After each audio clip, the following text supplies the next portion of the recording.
축복합니다. 오늘은 영혼 구원에 헌신하는 전도 공동체라는 제목으로 말씀을 선포하겠습니다. 추운 겨울이 되면 호수는 얼지만 강은 웬만해서는 얼지 않습니다. 왜냐하면 호수는 고여 있고 강은 흐르기 때문입니다. 겉으로는 고요한 호수가 더 평화로워 보이지만 그 안에는 생명이 멈춰 있습니다.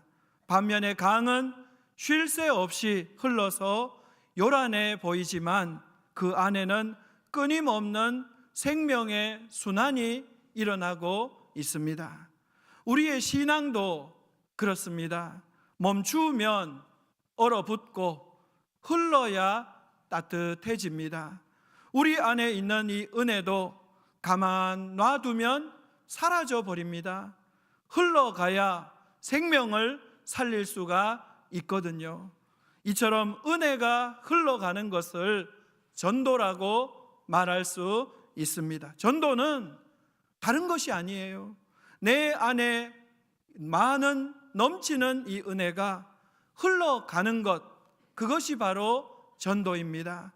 그런데 이 전도에 대한 오해가 있습니다. 첫째로 전도는 특별한 사람이 하는 일이라는 오해입니다.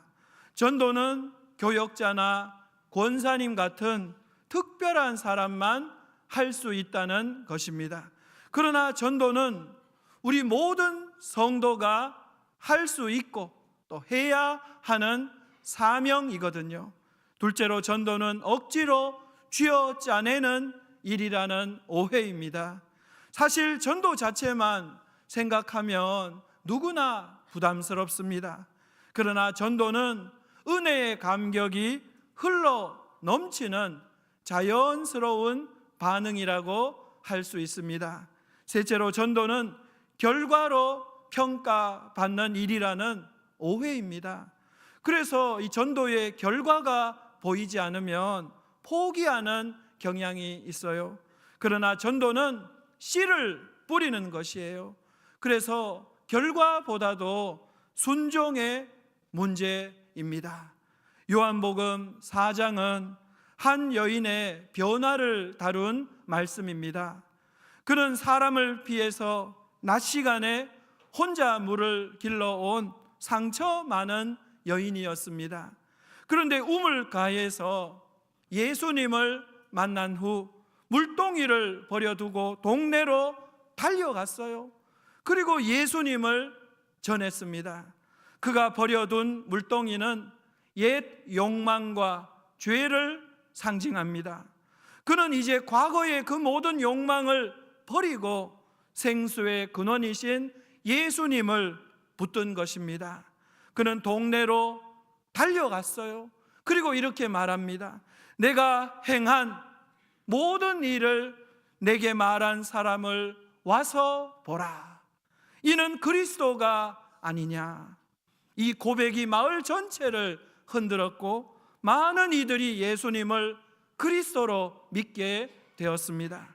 이것은 전도가 프로그램이나 기술이 아니라 예수님과의 인격적인 만남에서 흘러나오는 은혜의 결과임을 말해줍니다.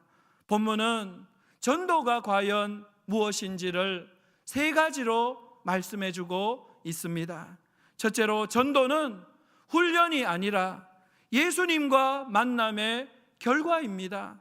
수가성 여인의 전도는 훈련의 결과가 아니었어요.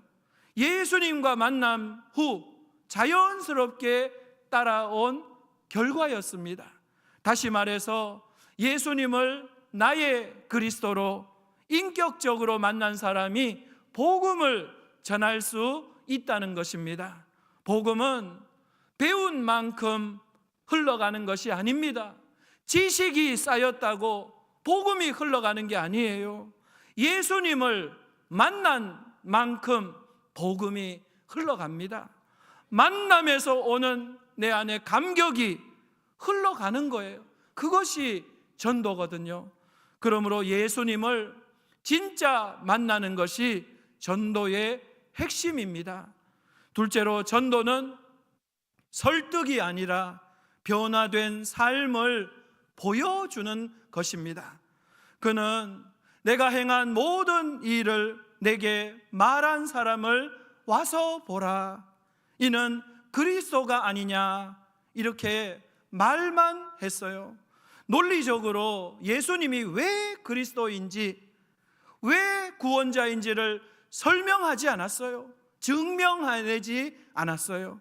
그가 예수님과 만남 후 갖게 된 변화, 내면의 기쁨, 이것을 사람들에게 보여주었을 때 사람들이 움직이기 시작한 것입니다. 진짜 복음은 이것입니다. 말보다 삶으로 전해지는 거예요. 예수를 만난 사람은 말이 달라지거든요. 표정이 달라지는데 이것이 강력한 설교가 됩니다. 셋째로 전도는 개인의 고백에서 공동체의 고백으로의 확장입니다. 그의 개인적 믿음의 고백은 사마리아인들을 예수님께로 이끌었고, 예수님이 그들과 함께 이틀을 지내시자 더 많은 사람들이 예수님을 믿게 되었어요.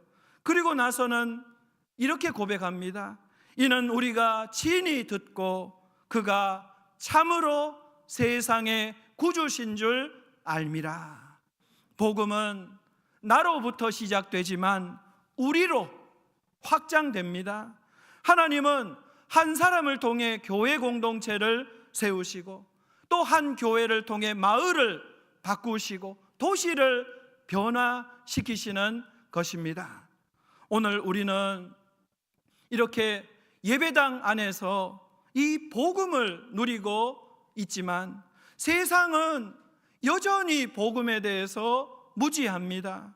그런데도 많은 성도가 개인적인 예배 감격에는 열정적이지만 전도의 사명에는 침묵하는 경향이 있어요.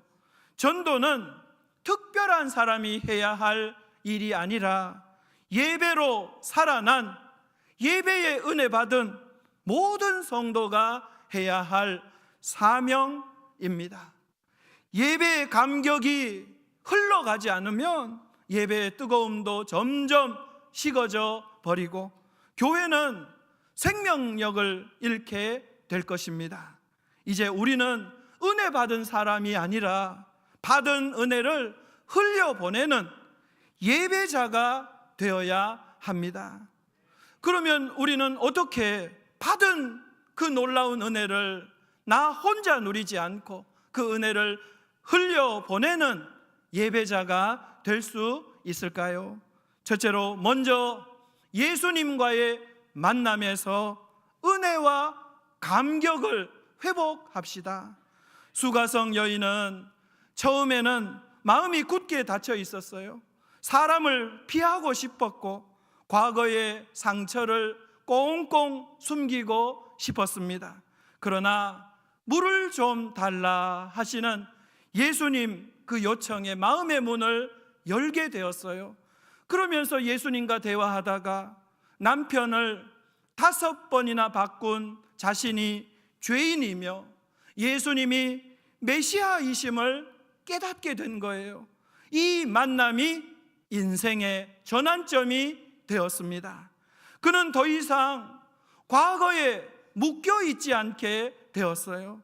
사람을 피하던 그 여인이 이제 사람들에게 달려갑니다. 그리고는 외쳤어요. 와서 보세요. 내가 그리스도를 만났습니다. 이 외침은 두려움이 아니라 기쁨의 고백이었습니다. 그의 입술은 변명 대신 복음이 넘쳤고 그의 얼굴은 수치 대신 기쁨이 넘쳤습니다. 그의 발걸음, 그의 시선, 그리고 그의 인생의 목적이 바뀌게 된 거예요. 이것이 예수님과의 인격적 만남이 만들어낸 변화입니다. 오늘 우리도 이러한 만남과 변화가 필요합니다. 교회를 다니고 봉사를 많이 해도 주님을 지식으로만 알고 과거에 내가 언제적 만났던 그 만남에만 머물러 있으면 내 안에 은혜가 없어요. 그 은혜가 흘러갈 수가 없어요. 그러나 주님을 지금 이 자리에서 지금 내가 주님을 가슴으로 뜨겁게 만나면 예배가 살고 눈물이 회복되고 은혜가 흘러갑니다. 여러분, 은혜의 강은 머리로 흐르지 않습니다. 가슴으로 흐르고 가슴에서 삶으로 흘러가는 거예요. 그러므로 먼저 예수님을 뜨겁게 가슴으로 만나야 하는 것입니다. 모태신앙인 한 청년이 있었습니다. 그는 교회에 빠지지는 않았지만 신앙생활이 습관적이었어요. 그러던 어느 날 이 청년이 큰 사고를 당해서 꼼짝없이 병상에 누워있게 되었습니다. 그때 그는 생전 처음으로 하나님을 간절히 찾았다고 합니다. 하나님, 왜 저입니까? 왜 저에게 이런 어려움을 주십니까? 몇 날 며칠을 때로는 부르짖기도 하고 때로는 원망도 하면서 그렇게 기도를 했어요. 그런데 어느 날 하나님이 그를 따뜻하게 안아주시면서 이렇게 말씀하시는 것 같더래요. 나는 너를 오래 기다렸다. 이제야 너가 나를 찾는구나. 그는 그 자리에서 엎드려 주님을 인격적으로 만났고 그때부터 그의 병상은 예배의 자리, 찬양의 자리가 되었어요. 그는 은혜와 감격을 회복하였고 많은 사람들에게 은혜의 강물을 흘려보내게 되었습니다. 그는 퇴원 후에 친구들을 만날 때마다 이렇게 간증을 했다고 합니다. 고통은 내 인생에서 절망의 시간이 아니라 예수님을 만난 축복의 시간이었다. 여러분, 우리 인생은 예수님을 만났는가? 예수님을 만나지 못했는가? 여기에 달려 있어요. 내 연륜, 직분 이것이 중요한 게 아니에요. 예수님을 만나지 못했다면 내 영혼의 샘이 말라 비틀어져 있는 거예요. 은혜를 흘려보낼 수 없잖아요. 여러분 모두 먼저 예수님을 가슴으로 뜨겁게 만나심으로 그 은혜를 누리고 전도로 흘려보내실 수 있기를 간절히 축원합니다. 둘째로 변화된 삶으로 복음의 향기를 흘려보냅시다. 수가성 여인은 예수님을 만난 뒤 다른 사람이 되었어요. 그는 이제는 따지지 않아요. 논쟁하지를 않습니다. 사마리아인과 유대인의 신학적 차이를 논쟁하지 않아요. 예배의 장소 문제도 따지지 않습니다. 그가 한 일은 한 가지였어요. 자신의 변화된 삶을 보여주는 것이었습니다. 복음은 논리 싸움이 아닙니다. 복음은 삶의 증언이에요. 세상은 우리가 얼마나 복음에 대해 많이 아는지 듣기보다 너가 어떻게 살고 있는지를 보여달라고 합니다. 와서 보세요. 우리가 그리스도를 만났습니다. 그 말 한마디가 힘을 가질 수 있는 것은 그 말에 삶의 변화의 흔적이 담겨 있기 때문입니다. 어제까지만 해도 수치심에 고개를 들지 못했던 여인이 이제는 사람들 앞에 당당히 예수님을 전하고 있는 거예요. 이것이 바로 복음의 힘이거든요. 우리의 삶이 변하면 우리 말은 더 이상 공허한 소리가 아닙니다. 그 말에 성령의 향기가 담기게 되어 있어요. 오늘 세상은 복음의 지식을 듣기보다 복음이 살아있는 사람, 복음이 살아서 꿈틀거리는 그 사람을 보기를 원합니다. 누군가가 여러분을 보고 이렇게 말할 수 있어야 합니다. 그 사람은 뭔가 다르다. 예수님을 정말 믿는 것 같아. 이 말을 하게 하는 삶이 바로 복음의 통로가 되는 것입니다.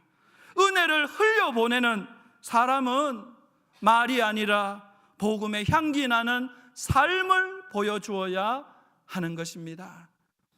한 회사에 크리스찬 부장이 있었는데 그는 교회의 장로였고 또 매우 성실한 사람이었어요. 그러나 회사에서 사람들은 그를 만나기만 하면 슬슬 피했습니다. 왜냐하면 자주 화를 내고 만나면 지적질을 했기 때문이에요. 사람들을 그를 뒤에서 뒷담화하며 별명을 붙였는데 버럭 부장이라고 불렀어요. 그런데 이분이 직장은 당신의 선교지입니다. 이 설교를 듣게 된 거예요.